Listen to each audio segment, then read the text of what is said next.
नमस्कार दोस्तों, हमारे चैनल भवानी विश्वकर्मा में आपका स्वागत है। आज हम जानेंगे कि शिवलिंग पर किन तरह से जल चढ़ाया जाता है। शिवलिंग पर 3 तरह से जल चढ़ाया जाता है। वो कौन कौन से हैं आज हम इस वीडियो में जानेंगे। लेकिन इससे पहले हमारे चैनल को सब्सक्राइब करना ना भूलें और इस वीडियो को अंत तक ज़रूर देखें, तभी आपको हमारी सारी बातें समझ में आएंगी। तो चलिए सुनते हैं पंडित श्री प्रदीप मिश्रा जी के श्री मुख से कि कौन कौन से हैं वो तरीके जिनसे शिवलिंग पर जल चढ़ाने से आपको होते हैं फ़ायदे।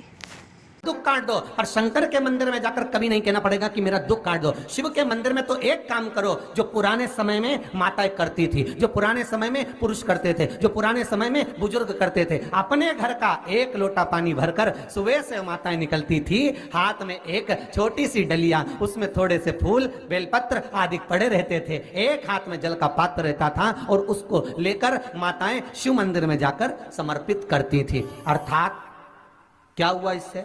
तो शिव महापुराण की कथा कहती है जब घर का जल ले जाकर हम शंकर को चढ़ाते हैं तो शंकर को हम अपने घर का एड्रेस बताकर आ जाते हैं कि ये हमारे घर का पता है।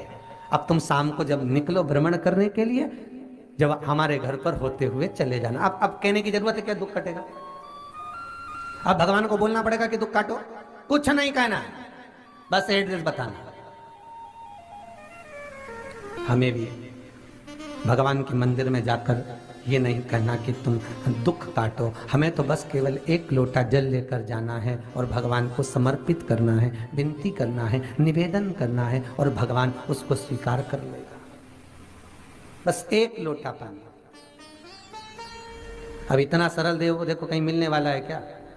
सारे देवताओं के पूजन में तो सारी सामग्री चाहिए, अच्छे अच्छे वस्त्र पहनाओ, आभूषण पहनाओ, रतन पहनाओ, माणिक पहनाओ, मोती पहनाओ, ये पहनाओ, वो पहनाओ। शंकर जी को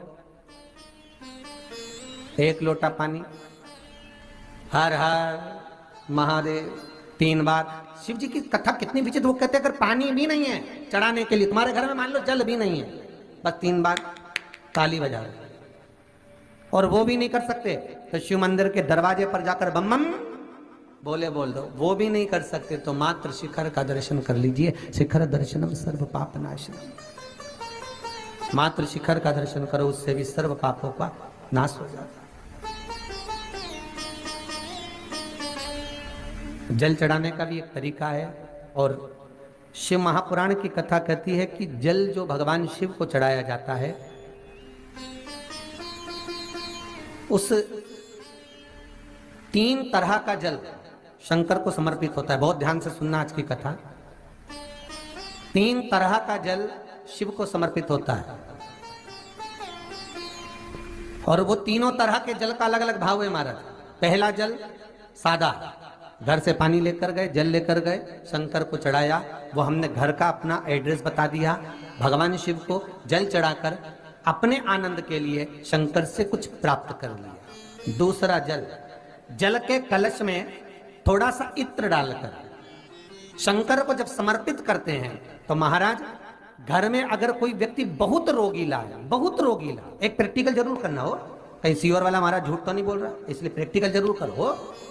प्रैक्टिकल करने में पीछे मत हटना और प्रैक्टिकल करने के बाद लिख के भी भेजना कि हमने करा। डरना नहीं अपने को। शिव महापुराण में, स्कंद पुराण में, नर्मदा पुराण में, भविष्य पुराण में, अग्नि पुराण में, नारद पुराण में, बरहा पुराण में, वामन पुराण में जितनी चीजें लिखी गई है एक एक प्रैक्टिकल कर कर देखो।